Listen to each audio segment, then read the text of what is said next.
just sat down in the mirror one day and I was like, maybe I should consider liposuction. How do I hide this from my children? I didn't want to show them that the way out was something like quick and easy. All my life I had been athletic. The things that I used to do weren't sustaining my physique the way they used to. From being someone who was fit to someone who was over 200 pounds, I wasn't comfortable with that weight. We just ate too much because we are skinny people. The fitness industry is almost what kept me from joining because I just don't believe anything I see. Well, yeah, it's a real shame, isn't it? It is a real shame. I'm so happy that R&T was not that because Wow. It's been worth every single penny. The results were undeniable. When I was lifting at the gym, people would be like, bro, you're jacked. It felt great. When I no longer appreciated my physical form, I lost center with myself. R&T truly gave that back to me. Okay, so Terry, let's rewind back about a year, actually. Rewind back a year. What were the series of moments that led to your trigger moment to wanting to kickstart your R&T journey? Oh, man. It's amazing that it's been a year. It feels like yesterday, and it's been so long. I was considering plastic surgery.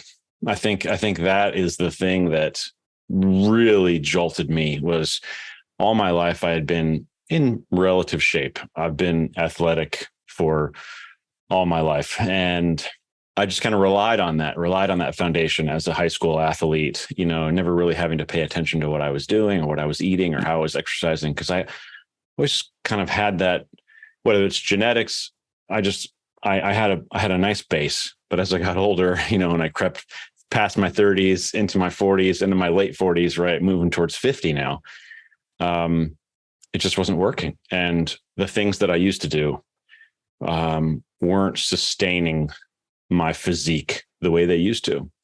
And so I just got bigger and bigger and heavier and heavier. And I noticed I was trying to hide my body shape more and more, baggier clothes, limiting what I would do in the summer. How exposed is my body? Am I taking my shirt off at the pool? Am I not? And really, I just sat down in the mirror one day after I had a thought and I was like, maybe I should consider liposuction. And I was just like, what did I just say to myself?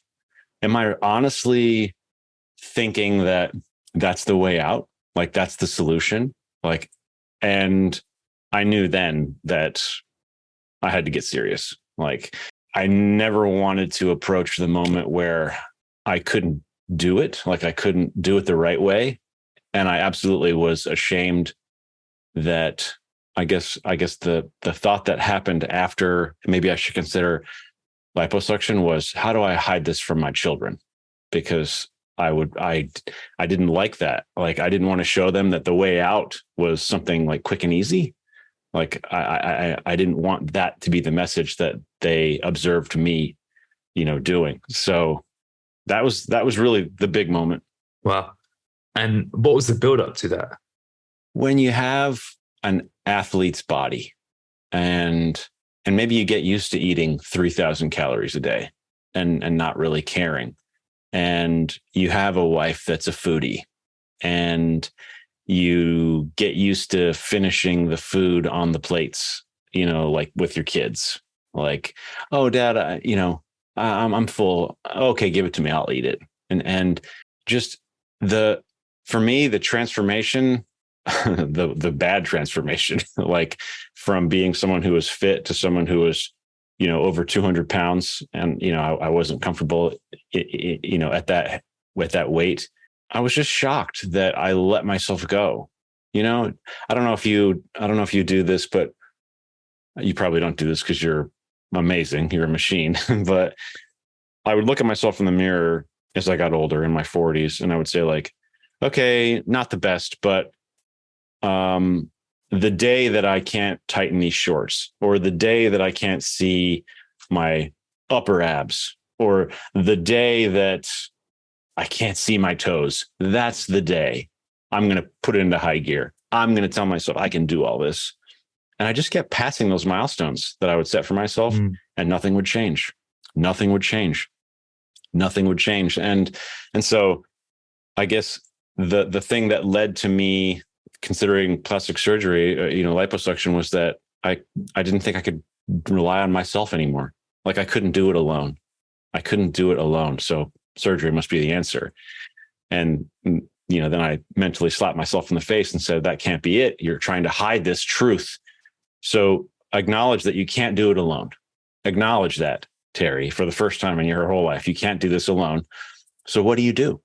You need to find some help. And surgery is not the answer. So doing it the right way is the answer. Find the help.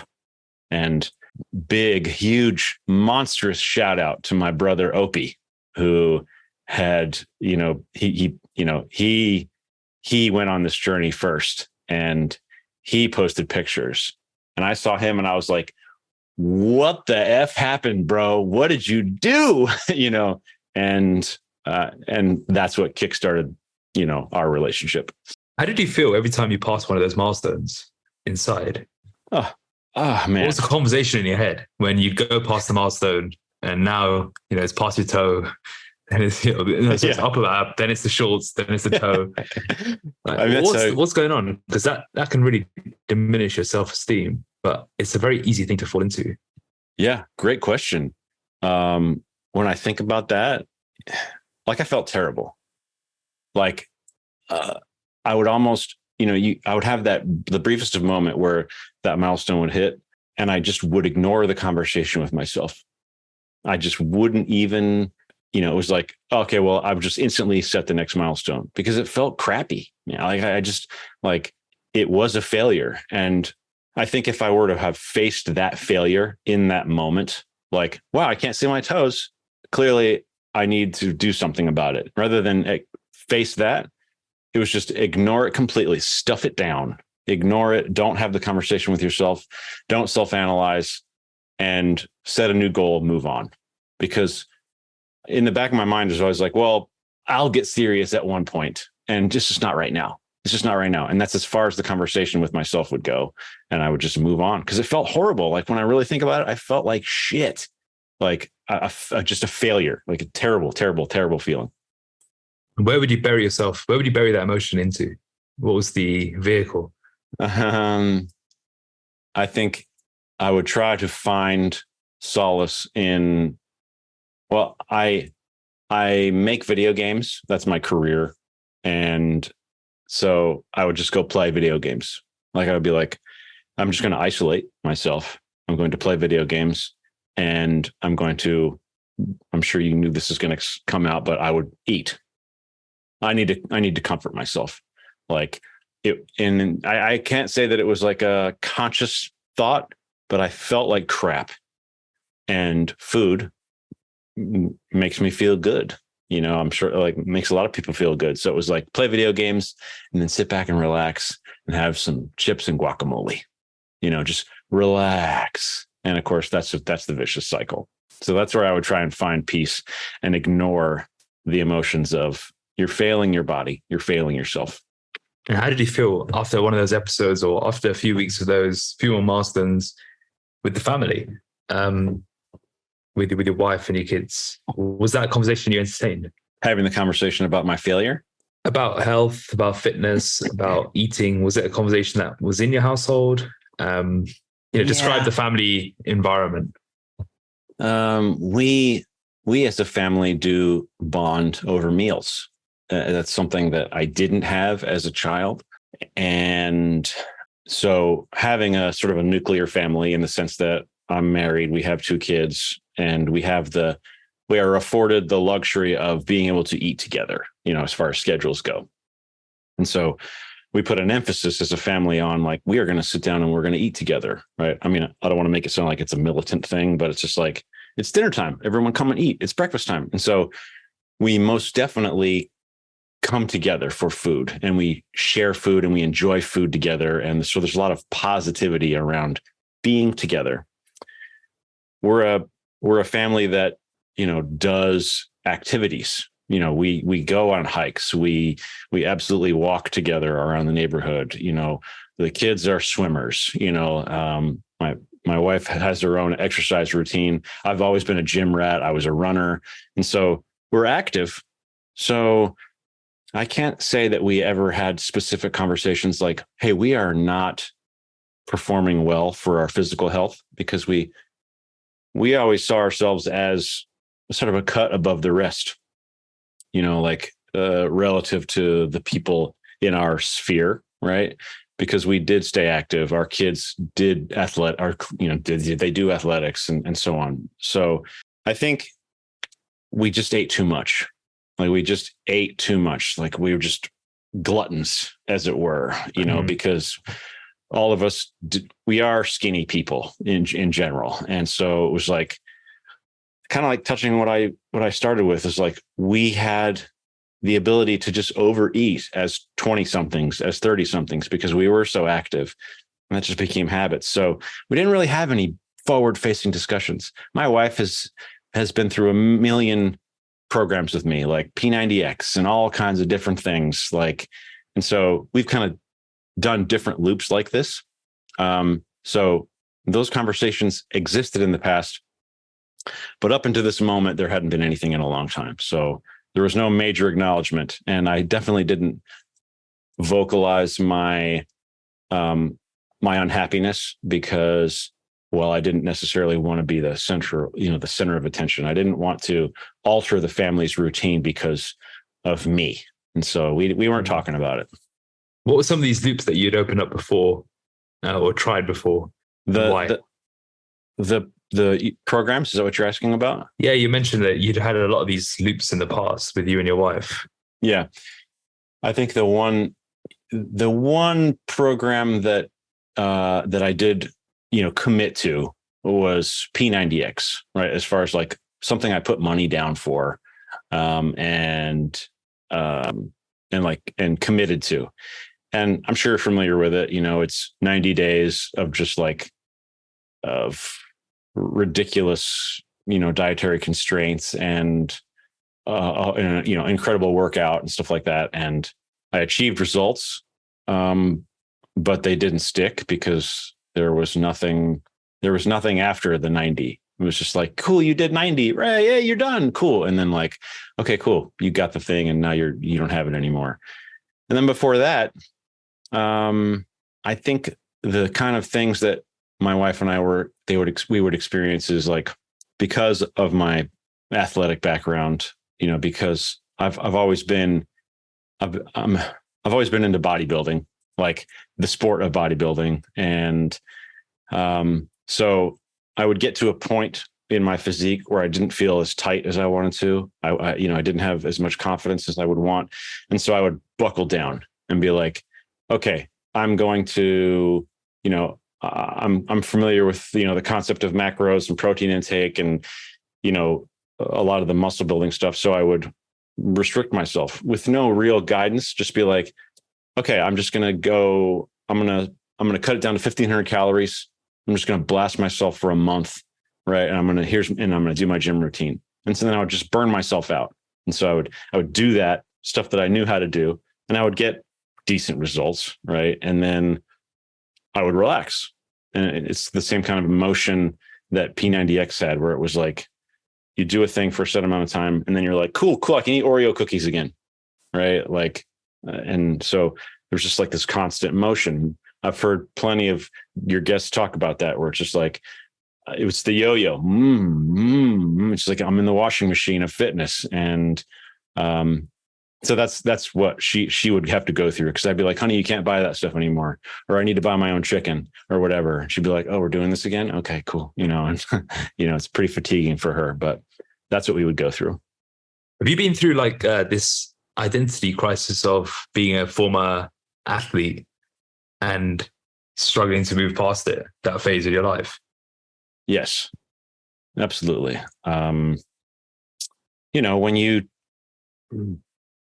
it is you, like in high school, everything that I did revolved around this particular sport. In this case, it was running, right? So it was just like how you ate, how you performed, when you got up, when you went to sleep. The whole thing was about your performance as a runner, as that, sport. And that was my identity. People, oh, Terry, the runner. Cool. Right. And no matter what I did after that, my friend group and stuff like that, it was just, that's how people would identify me. no matter what I tried, even if I, like, oh, I gained 15 pounds of muscle and I look bigger, I'm still a runner. Doesn't matter. That was my identity. And internally, those patterns just get so ingrained, like how to eat, when to eat, what to eat, and quantity, just like, I guess I can't stress it enough. Like I was eating like I was 22, like, and it's just not the same. Like I've heard Ed and, talk about things like, realistically, like your metabolism doesn't change that much. Like, no, I can't speak to the science of that, but I've heard plenty of people that I trust say, that's kind of bullshit when you say like, oh, your metabolism slows way down. And like, no, but what happened was my activity level slowed down, but I was still eating like I was a 22-year-old with the same activity level. And so I just kept eating, man. It's the food. The food is my downfall. And that was I can do this because I'm an athlete. I can keep eating like this because I'm an athlete. And I just kept tricking myself. But I wasn't an athlete anymore. Like I was hardly doing anything. I just wanted to think that I could. And it was brutal. Objectively, when did you actually stop becoming an athlete? Probably being like an athlete. Yeah. In my mind, what I define as being an athlete, I was probably 26, maybe 27. That's really when I stopped. Like I was a running machine, and that takes a lot of time and energy. And so probably 26 or 27. And so I'm thinking I'm an athlete and I'm like 39, like, come on, bro. Like I can hardly run, 3,000 meters. And you think you're still an athlete. That's a joke, but the mind plays terrible tricks on us. What, out of interest, what was your specialty in running? Long distance, so is that marathons or ultra? Or... No. Like competitively, we would, my races were, effectively 5Ks. Like, so the distances were 3 miles. And so we were running, 3 miles, or 5K in, 15 or 16 minutes. Right. So really aggressive, really fast 1,600 meter splits, stuff like that. And so in order to train there, you'll have to, I apologize, like, forgive me, I don't know the meters conversion, but we're running, 10 to 15 miles a day, in order for us to have the stamina and the capacity to run, a sustained 5-minute mile. And so that's what I was doing through, my 20s, right, to like mid 20s, 25. And yeah, I'd get slower and slower and slower. But when I stopped doing that, I mean, the physical benefits of that intensity just sort of let me coast, man. It was just like easy street from like 25 to, 35. Like the look of me hardly changed, but it was real quietly, like death by 1,000 cuts. Exactly. So there's some quick times there though. 15-minute 5K as well. So you weren't just a recreational runner. You were pretty elite. Yeah. Well, I mean, it was in my high school days, I didn't run competitively in college, but in my high school days, that's what we did. And I just kept it up. So, I would probably say, I mean, I didn't always run 15-minute, 5Ks, but, 16 to 17 minutes. And there were a couple of really fast courses where I got down to like 15:30, that kind of thing. So yeah, nice. It wasn't crazy. So you had this liposuction moment idea sort of like the summer of last year. Was it summer of last year or a little bit earlier? Yeah. It was probably like, let me think. It was probably June. Okay. Like, ish. Yeah.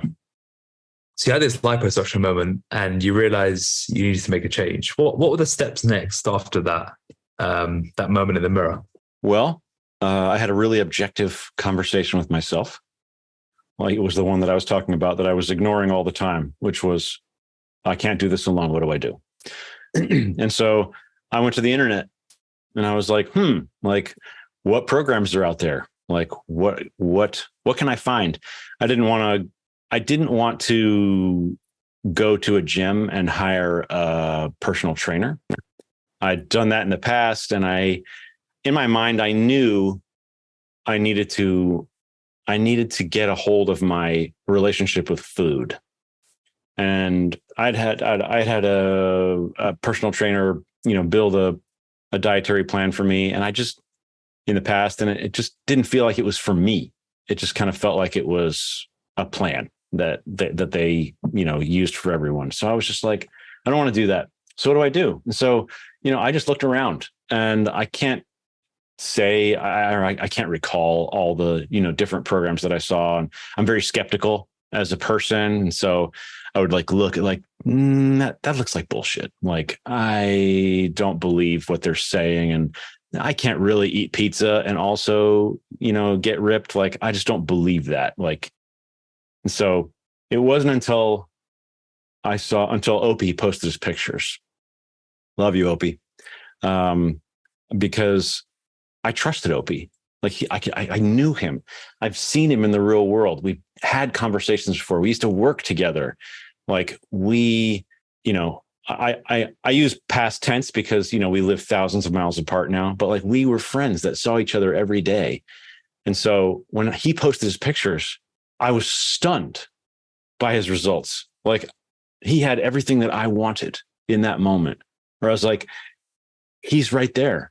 Like, I didn't know the metaphor. It wasn't until I started listening to your show, your podcast, but he was at the top of the mountain. He made it to the top. Like, holy shit. And so I reached out to him. Like, I wasn't in that extreme moment, but I was just like, oh my God, I haven't talked to Opie in a long time. Like, can I reach out to him? So eventually I made contact with him, and he was just like, R&T, bro, R&T. And he just boom, boom, boom. He's like, it's the thing. And I was like, I got to be honest. I was like, well, can you just tell me what was, give me some details. And he's like, you just got to join, bro. You just got to join. Like, he wasn't being selfish about it, but he was just like, I can't do it for you. You just have to do it. And if you want it, sign up. And I was like, all right, I'll look into it. And so, I don't want to jump ahead of myself or cancel all your questions, but that started the process where, I filled out the survey. I can't remember the specific focus of the survey. Are you a buster? Or, yeah. So that put me into your system. And the amazing thing that started to happen was, because I was still skeptical. I was like, even though Opie's my man and it worked for him, I was still trying to fight back that but really, does it really work? And so you send newsletters, and there's just something about your newsletters, Akash, you address them to me. Right. And again, intellectually, I know that's not a hard thing to program. Right. But the contents were just they just felt like they were to me. And I ignored the first few. Whatever. It's a form letter. He's just sending information. But then, I don't know, I just read one and I was like, yeah, man, that sounds good. And then I read another one and I was like, that's cool. I agree with what he said there. It's all about, consistency, and, you had great points. They were succinct. You didn't drone on or whatever. You were positive. And I guess if I had to quantify it, it was just that particular point of contact you had with me won me over or wore me down or whatever it was. Because I was like, this guy knows what he's talking about. It's time to make the call. And so next thing I was on the phone with Darnell, and I was just like, it's on, baby. Was there a pivotal moment? Do you remember what? And this is probably my own curiosity than anything. Was there a moment where you thought, right, now is the time? Because you've been soaking up the emails for 3 months. Yeah. Was there one that? There wasn't a particular topic, but I had spent that 3 months sort of developing a silent rapport with you. Yeah.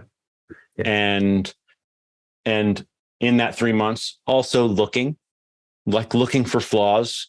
You have so much source material online. And I was like, I'm going to look at the source material, like so many articles, so many things. And I was like, this is all free.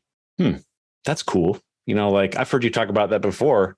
And, after I joined listening to your podcast, because I didn't listen to podcasts prior, but it was just like, he's giving all this away. And that's cool. Damn, like this feels legit. And it was just like, I'm not seeing anything else. I have a friend who says it works. It's not just an internet personality. This is a real human being that I trust that says it works. Your silent relationship with me felt good, and you were saying the right things. You've continued to say the right things, by the way, in your newsletter. So it wasn't just like a flash in the pan time where it worked and now it doesn't. It's still working. And I was just like, I just need to do this. Like, I can't wait anymore because I feel like absolute garbage and nothing has changed in 3 months except I've gotten heavier. So let's just go. And I think the thing that really, there's a lot of things that helped me get over the hump. But when I was on the phone with Darnell, it might've been prior, but there was this energy. There was this like feeling that's like, are you right for R&T? And I was like, oh, like we want to make sure you're a right fit for the program. And that ignited a competitive fire in me. Like I was like, I can do this. I'm going to crush the shit out of this. Like, I'll show you that I'm right for R&T. Like, I'm going to do this. You're going to be impressed. I'm going to be impressed. It's going to be a win-win. And that was like, that sent the ship into outer space. That was really what happened. Amazing. So we're now in September 2022. You started your R&T journey. Describe the beginning of this new lifestyle change. How was it making a bit of an overhaul? Because what you've described before with personal trainers, Peanut EX, it's just it's training or extreme diets. But how did you go into this thinking, all right, I've got a year now to at least to work on myself? What was the initial feeling like? It felt really good. I come from a military family. And so instantly the accountability and structure was like, yeah, awesome. Like even the simplest checkbox that says, today I drank all my water. I was like, I'm in. I'm so in, and just like check steps, workout, check, diet, check. And I was just like, this feels so good. And like, just like the pictures, the measurements, like it was data. And it was like just incredible to start tracking my personal analytics. And like I did have to make a shift. Like I participate in an online community because I'm a video game nerd. And I was just like, hey, everyone, I'm not doing this anymore. Like I need to go to bed at 9 p.m. because I got to get up at 5 a.m. or whatever the heck it was at the time. And it was just like, I can't stay up late anymore. Sorry. And they're like, oh, bro. And I was like, I'm making a commitment to myself. And so I can't, you talk a lot about people can really only have 3 priorities, and I took that to heart. Like at the time, I still didn't listen to podcasts, but it was just like, that's what I had to do. I was like, work, fitness, family. That's all I can do. Like, and sure, I'm going to enjoy myself in a few other things, but I can't commit 5 hours to playing video games. Right. Because it doesn't work. I did that. I do that because it's my career. Like I have to analyze video games and understand what's happening in the industry. And, I have to be able to talk to my teams and they have to trust me that I understand what's happening within the industry. In order to do that, you got to play games. But right now that's too much. And so that was difficult. But once again, like, I think my training as an athlete in the past was like, here we go. We are training. Like we're doing the thing. What has to happen? The first workout's at 5 a.m. Work backwards. When do you have to get up? I got to get up, I have to go to bed at this time, et cetera, et cetera. And so it was just like, that really helped me. And I just enjoyed it. Like there were some growing pains with like, okay, I'm going to go shopping. Okay. beautiful wife, I'm not going to eat the meals that you cook. Right. And I was very clear with everyone, this is my journey. And if you would like to adopt sort of, these rhythms that I'm about to engage in, if you want to eat the food that I'm cooking, fine. I would love that. Right. Like, but I'm going to be prepping all this chicken, these potatoes or this rice or just all the things, all the zucchini, the things that matter. And so there was some sort of like itchy sweater kind of moments where it was like, oh, my wife loves cooking for the family, and I took that away from her. But, we did what we had to do. And once I got into the routine of meal prep, I love Sundays were so fun because that's like my meal prep day. And it's like, I'm cooking, all the things and like putting them in containers and stuff like that. And God, that rhythm just felt so good. Like the first diet plan, in fact, it was, I could hardly eat all the food that first plan that that coach set up for me, like, because it was whole food, right? It wasn't just empty calories. It was like, bro, how could I eat another spoonful of Greek yogurt? Like, I'm so freaking stuffed right now. And I was stunned by that, right? Like, I didn't know how good I had it, in that first meal plan. But that beginning was, I loved it. I guess I tend to ramble. I apologize. That's probably not good for a timed show, a timed podcast, but I really loved the beginning, the sort of the what's it called? Like the cleanup phase or the palate. Yeah, that's right. I really enjoyed it. It probably gave you those aspects of the athletic career back, as you've sort of alluded to, and that structure that you've probably been looking for so long. Yeah, truly.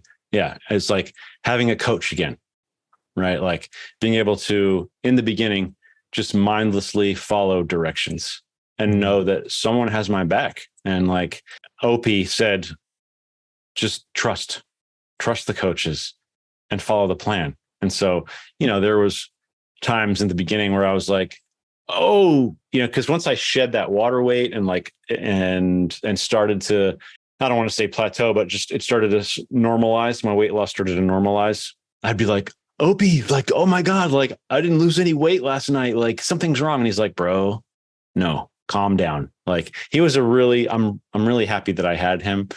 Like, I don't want to sort of, he definitely didn't undermine the coaches, but he was he was my friend who had climbed the mountain. And so when I would freak out, he'd be like, don't freak out. And so it was really helpful. What were some of the biggest challenges and obstacles you faced climbing to the top of the mountain? Well, probably nothing new, but it was the biggest challenge that I faced climbing the mountain was socializing. It was, because I have to socialize in my career, and I've got to, entertain, business partners who come visit from abroad. I've got to socialize. And so it wasn't hard to get the food that I needed. Like it's not hard to order a lean protein, and like keep it to one serving and skip the dessert. Like it's not hard to intellectually do the thing, or, to do the thing, to execute. It's hard to stay on track. Like, cool. The person sitting across from me just ordered the juiciest cheeseburger with bacon on it. And they've got a huge, pile of mayonnaise, and they've got French fries just like, and like, boy, I wish I could do that. I've done that my whole life, but I'm sitting here eating a very tasty chicken breast, with like, with lemon juice and like delicious green beans, but it's just different. Psychologically, it's different. And so staying on track was the biggest challenge for me. That was probably the only challenge, like the willpower to not do what I used to do, to not fall back into patterns. And the only thing that kept me on track was the coach, like knowing that when I got home from that dinner, I would have to, it would be like it'd be red. Like I did not follow my diet plan. And I was just like, fuck that. No, like I cannot do that. Like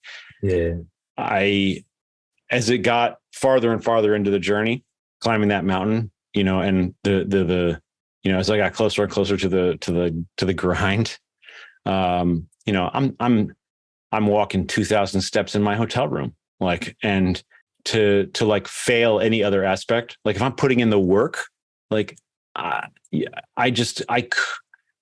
yes, it became harder because I was hungrier and I was craving stuff, but also like I couldn't let myself down and I couldn't let the coach down. I had this vision of like, I think I sent this in an email sometime, so I apologize. Yeah, I've read this before. Yeah. No, describe it. Yeah. Yeah. Like inside the R&T boardroom, like where all the coaches come together in the morning, like there's a big, whiteboard or something, and it's all the active people, in their journeys, and it's tracking. And I just imagine my name on there somewhere. And like, I was just like, I hope I'm ahead. I want to stay ahead. Like, I want to get all the check marks. I want all the points, and like, I'd imagine that, you guys are like placing side bets, like who's going to have the first red day, or like who's going to hit checkpoint at the right time, or like, I can tell you're a gamer.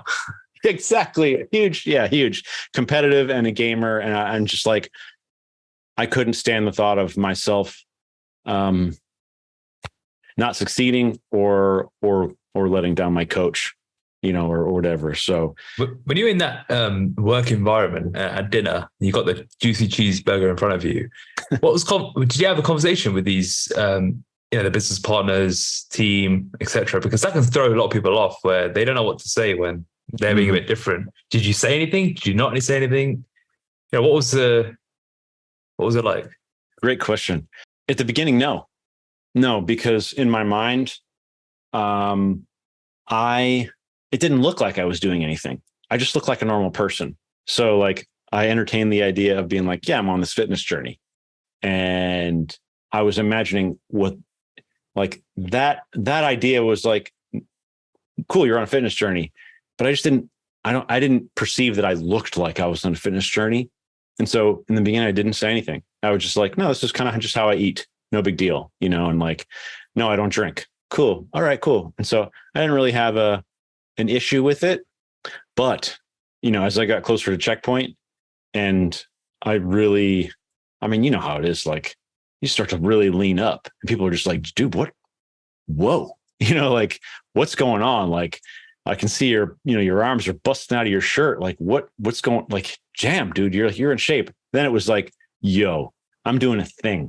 Like I'm on a fitness journey. And they're just like, that's amazing. I had incredible support because, a lot of people in my industry don't take care of themselves. Right. And being able to, as a leader in the industry, be like, I'm doing this. I'm prioritizing my physical health, over a lot of other things. And I can do it at the same time while being, a leader in the industry.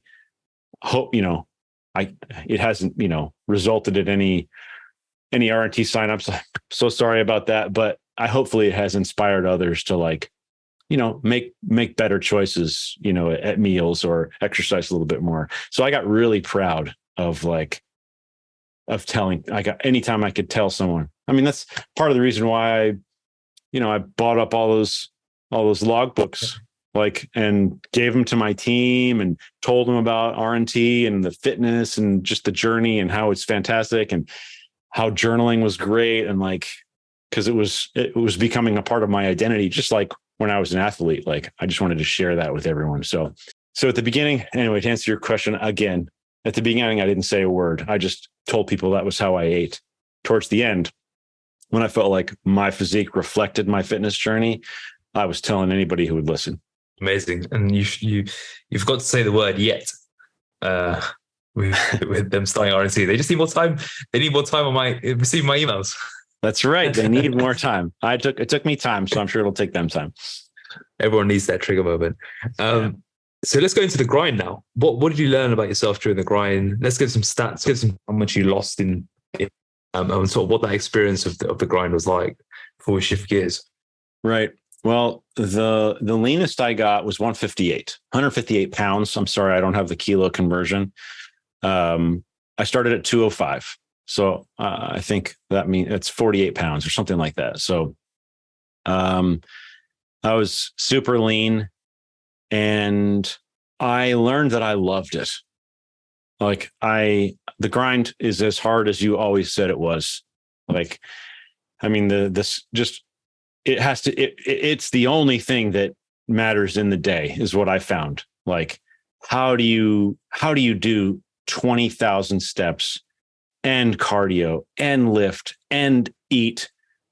I know it's different for everyone, but 1,200 calories. Like, how do you do that? Right. And that's why it's a tiny window, but like, I loved it because like in those 2 weeks, like it was like someone was vacuum sealing my muscles. Like, I was just like, I can see everything. Like I'd look down at my calves and be like, it's a roadmap.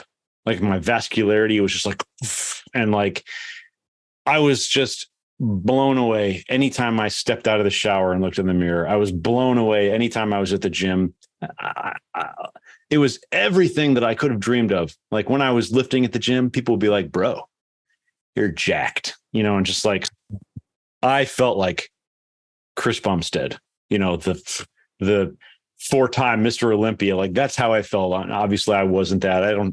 No one has his mass, but I just felt like every striation was just like present. And honestly, like I've seen your pictures, like, and I wasn't anywhere near as shredded as like you have been, but it was the leanest I had ever been. Like my glutes were still pretty, they were not, I did not have striated glutes, but it felt great. And so I loved it. It was super hard.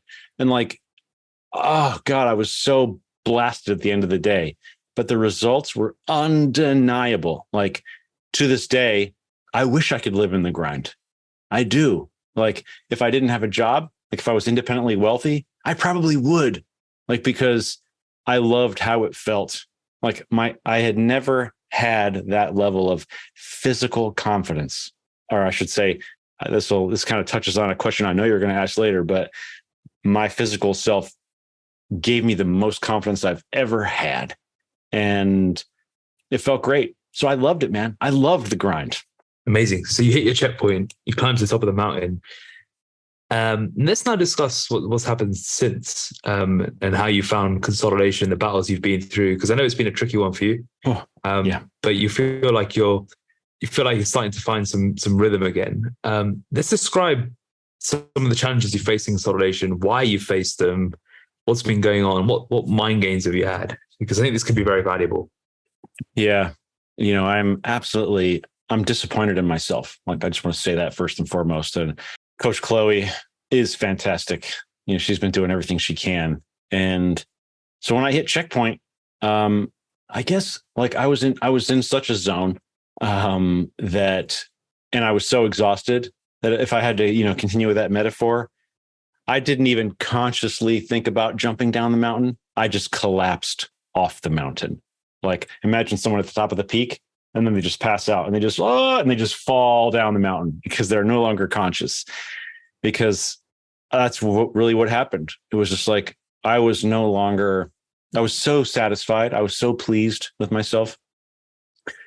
And like, I was so excited, when coach gave me that, like, sort of post grind bump, like post checkpoint bump in the diet plan.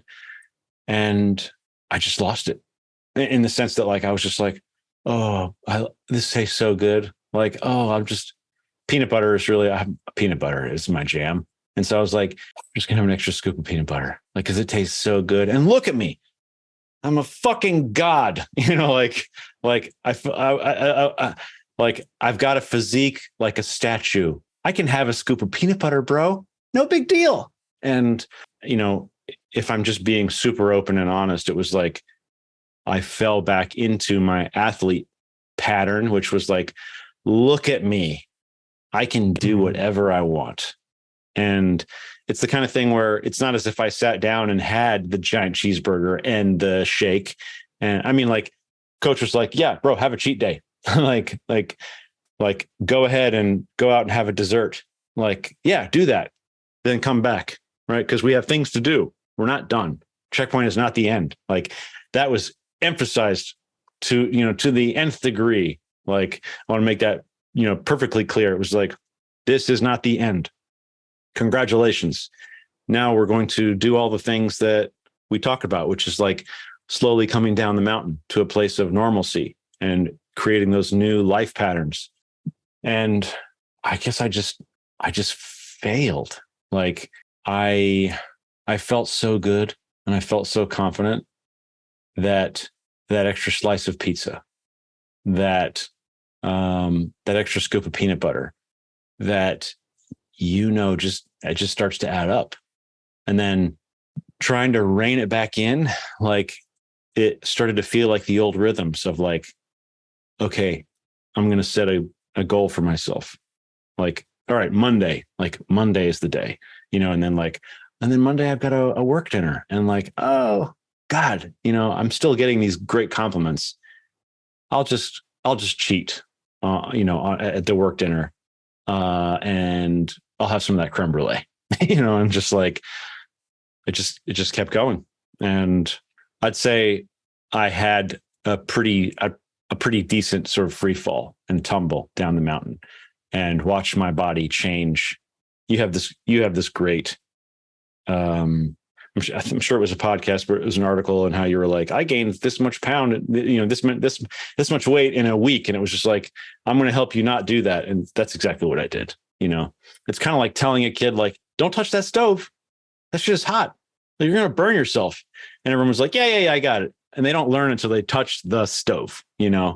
And so like I touched the stove, even though everyone was like, don't touch the stove, bro. I did. I touched the stove. Yeah, it's one of those things where when it happens, I always think, do people just think I'm saying it just because it sounds good and it's good marketing? I'm like, it's the reality. Like it actually happens. If you're not careful, you will free fall. Like it's yeah. But the thing is, you can never conceptualize it in the beginning or even in the grind, because you think you're unstoppable. You think the world is collapsing, you'd be the only one standing up.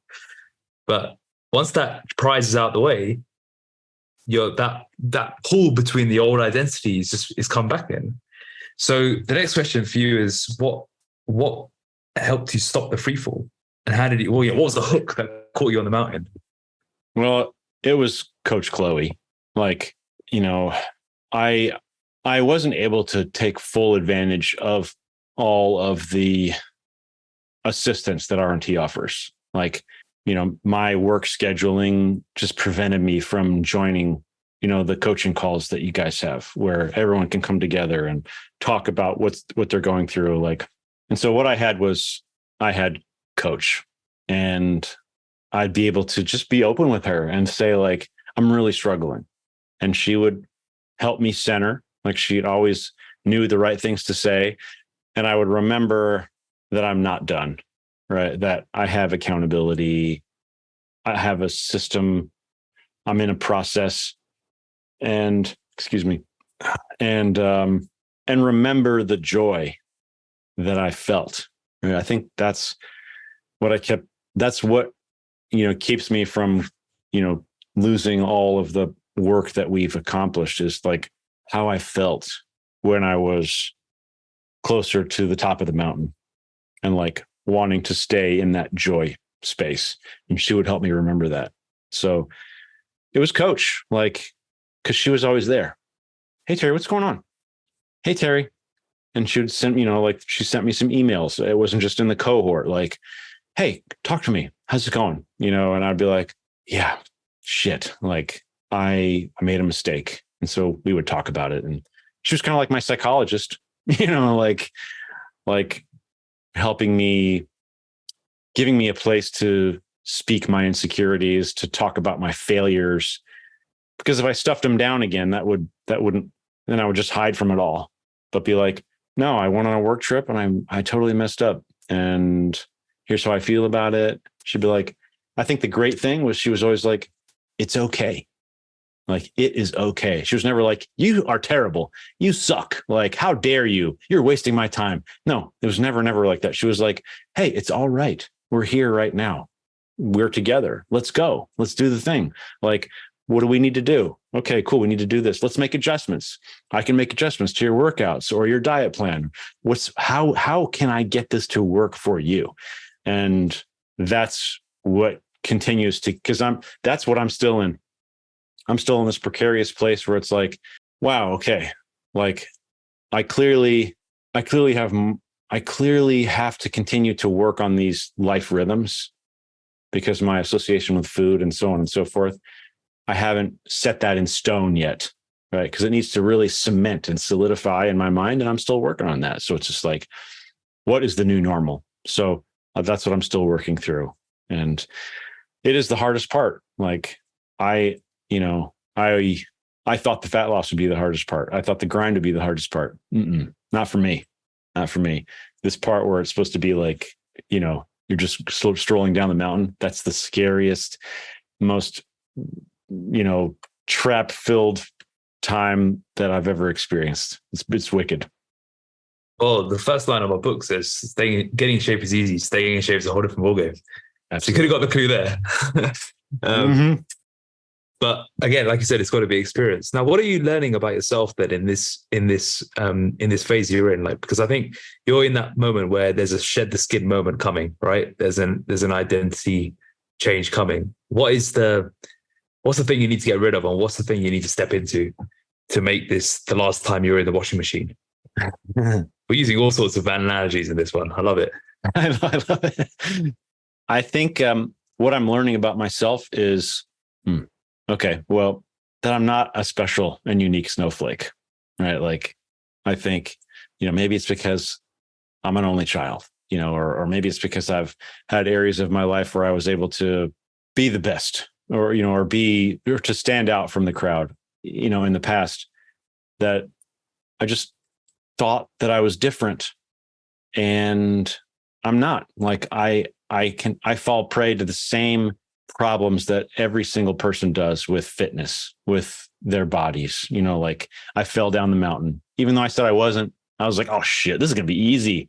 Like I'm going to crush this. I failed, and so understanding and acknowledging that I can fail and that it's okay. Thanks, Coach Chloe, that I'm a human being and I make mistakes. I have to allow that to exist, and not just like, oh, I messed up. It's all worthless, so I'm going to give up. Like that would be that's been my normal stance in the past. Like if I can't be the best at this, I'm not going to do it at all. Okay. So I have to continuously live with that. I think the next thing that I'm learning about myself is that in my most natural state, I'm lazy. Like if I don't have someone lighting a fire under me, the fire's going to go out. And I didn't really acknowledge that either. No, I didn't have a coach when I was in my 20s, but I don't know what was different then, but something was different then. And so these days, someone has to hold me accountable, or my natural state is going to be on the couch, right? And if I don't have to be in front of people, like I have to get in front of people, thousands of people, and talk to them about ideas. If that wasn't present, I would care a lot less, but I care what people think. And so I have to come to grips with that. I care what people think. And so how do I keep myself motivated if no one's going to see me? Right. Does that mean I have to continue to put myself in front of people so I care about what's happening here on my body? Can I disassociate those things and just care about my body without needing other people to give me that feedback? So those are the kind of things that I'm learning about myself. They're very uncomfortable. Yeah. It's the masculine drive for challenge and prizes and wanting to always have a thing to work towards. Is how do you do it without effectively a purpose, and shift the purpose to you versus the purpose being a photo shoot, an audience, a speech, a goal, a business thing. It's all very predictable. For I think it's a very masculine thing to experience. So it's an interesting time for you to find where you land, because I think when you do, you'll be able to break through to the other side where you don't need that constant pursuit to stay in shape. But that will take time. And that is the identity rewiring. The worst thing you can do is go right back into a fat loss challenge.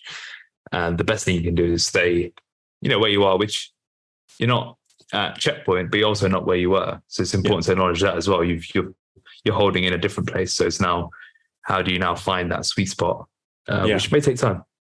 I totally agree with you. And like, I think the great thing about RNT is like, you've explicitly said that in your podcast, in your book, like when you don't have that thing to chase, it's going to be different. And once again, like no matter how many times I heard you say that or coach say that, for me personally, I guess I just had to experience that. Like when I got those pictures back, I was like, yeah, I'm done, baby. Like, I mean, I didn't say I'm done, but like I got the prize. And in my mind, it's like, remember, there's more prizes, but the physical one, the photo shoot, that was like the most important thing to me because of so many things, because I care what people think about me, because I get confidence from their positive feedback and I thrive on that. And so, yeah, when that was gone, like you said, oh, what do I do now? What am I after? And, it's just so true. Like everything you said was true. And shame on me for needing to like physically experience all that. I wish I could have just said, cool, well, I'm not going to do that because coach said not to do that, but I couldn't do it. Got to learn through our own experiences. What's next for you then? What is the next? What are your goals for the next 12 months? I don't care, use the word goals, but for your fitness now, where do you want to take it in the next 12 months?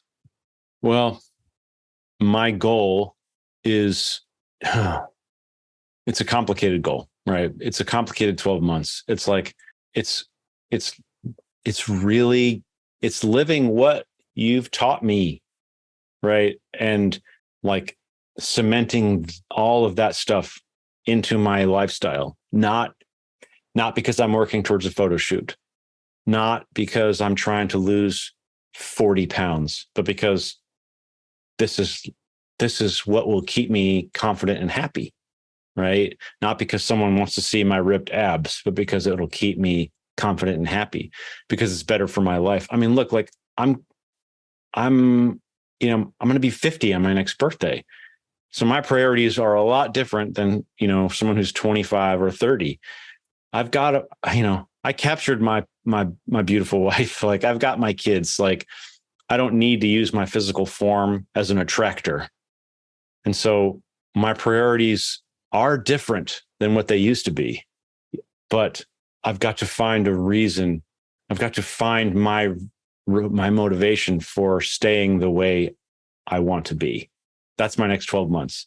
And like, I'd love to gain 5 or 10 pounds of muscle because I love bodybuilding, because I'm a gym rat. I love strength training, right? Like, but the most important thing for me is to live the lifestyle that I know is the right one. That's what I got to do. It's really interesting because you said you have various different motivations around being a good role model to your family, being a confident speaker or presenter or businessman. But then you also just said there, I still need to find the right motivation that is the reason for me to stay in shape. Mm-hmm. So it's almost like you've mentioned various different whys and reasons, but it's not the one that really gets to the root of Terry. And that's very interesting and very honest to say as well, because you almost got to smash your ego into pieces to find it. Yeah. You're very perceptive, Akash. Like all those reasons are external.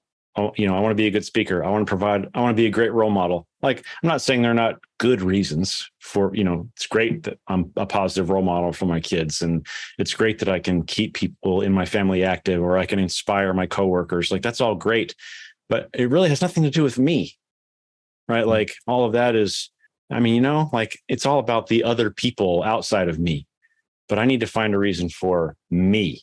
Right. And like, it could be something as simple as, I don't like how it feels when I buckle my seatbelt, right? And I don't like when my fat rolls over the seatbelt. Like, that's for me. No one else knows that. Like, maybe I don't like it when I do crunches and I can feel my belly shake, like maybe that's the reason, like, but I've got to find the reason to say like, you know what?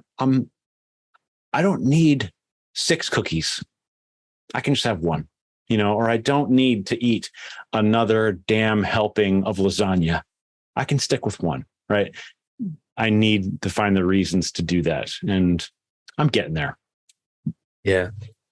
For me, it's around like, it's a feeling, you mentioned, is it a feeling? It is around a feeling. Like when when you know what good feels like, I don't want to feel bad. Yeah. And I think that is a lot of it. Like the other stuff, like my key priorities in life are important reasons for me wanting to be in good shape. But ultimately, I don't want to feel bad on a day-to-day basis. And it almost just comes down to that. And I know what good feels like. And then I like the challenge of pushing myself into places I didn't think were possible. But those aren't for every day, because you can't keep doing challenges. And I think if you're always doing challenges, there's probably a problem there as well. The person that's running a marathon every week or an ultra marathon every week, like those sorts of things that you hear about, which sound amazing, but there's probably something else going on. I agree. So it's about finding, it's not the extreme of challenges, but it's like, what is the thing? And it takes time. It took me years and years and years. Yeah. And the hardest thing is that firstly, it's the acknowledgement, and then it's having the self-awareness to then find it. So it's a very exciting period of your life. Entering your 5th decade, which, by the way, I knew you were in your 40s. I didn't realize it was on the higher end of 40s, because you don't look it. Like, if there's anything I can say, you definitely don't look it. I appreciate that. Thank you, sir. Thank you. So as we close off, one of my final favorite questions, and I know you've mentioned a few different elements of it, but I'll ask anyway, is how has the physical been the vehicle for you so far? I've spent my whole life as a physical person, whether that's sports or intimacy, just like I love bodies. I love seeing beautiful bodies, male, female, I don't care. Like, I just appreciate the physical form so much. And when I no longer appreciated my physical form, it was so devastating. And I lost center with myself. And so R&T truly gave that back to me, where I was in touch with myself. I felt like myself. And that gave me confidence, more confidence than I've ever had. I felt so good. Like, it was like, I felt like I had stepped out of the fountain of youth and sort of reset myself. Here I am, 49 years old, and I'm just like, I feel like Adonis, and I could do anything. And it became the vehicle I rode to every aspect of my life, whether it was something I was doing with my kids, whether it was work, whether it didn't matter. Like, I knew I could rely on my body. Like, I could look fantastic. I could do whatever I wanted. Like, you want to run 5 miles today? Let's run 5 miles. You want to go to the gym? Let's lift, bro. Let's lift. Awesome. You want to go play baseball? Let's play baseball. You want to go swimming? Awesome. Let's go. Like, my body was it was just like, it was a machine, and it took me everywhere. Like, it's the ultimate vehicle, like literally, for my confidence and and just practical day-to-day function. It took me everywhere. So it's like, it's the best question, how has it been the vehicle? It's the only vehicle. It's the only thing that matters, like, to me. And I couldn't do it without R&T. So, man, big ups to you. Thank you. Oh, amazing. And what almost kept you from joining? Skepticism. Like, I mean, I hate to get ripped off. And so the last thing I wanted to do was give money to a crook, or like get duped, like, because then I'd feel stupid and I would have lost money. Like, we're doing fine, like, financially. So great. Like, I just didn't want that emotion of like getting tricked. And it was a leap of faith. It really is what it was. Like, despite the fact that I had a friend that gave me confidence, despite the fact that your website had all this great stuff, despite the fact that you were giving me these awesome emails, I had all this positive reinforcement, but I was still like, yeah, but is this bullshit? And there was only one way to find out, and that's do it. And so ultimately it did come down to a leap of faith, but my skepticism, because there's so much fake fitness out there, that almost kept me from it. So I guess if I had to wrap it up, I would say the fitness industry is almost what kept me from joining, because I just don't believe anything I see. Wow. Yeah, it's a real shame, isn't it? It is a real shame. I feel like everyone's trying to scrap a dollar and, and like do everything they can, no matter what, no matter if it's damaging to you or not. They just want your dollar. And I'm so happy that R&T was not that, because wow, it's been worth every single penny. And ultimately, I just had to take that step. So anyone listening to this, just take the step. Take the step. It's the thing. I promise. Amazing. Well, I really appreciate you being so open and honest, Terry. I know a lot of people are going to find value from it, because some of the stuff you said are probably only conversations that people have with themselves. So I'm sure a lot of people are going to be nodding along as they listen to you. So thank you. You're very welcome. It is my honor to help represent R&T, and you are fantastic. You're an inspiration, and your coaching staff, everyone is fantastic. So it's been a pleasure to be here with you.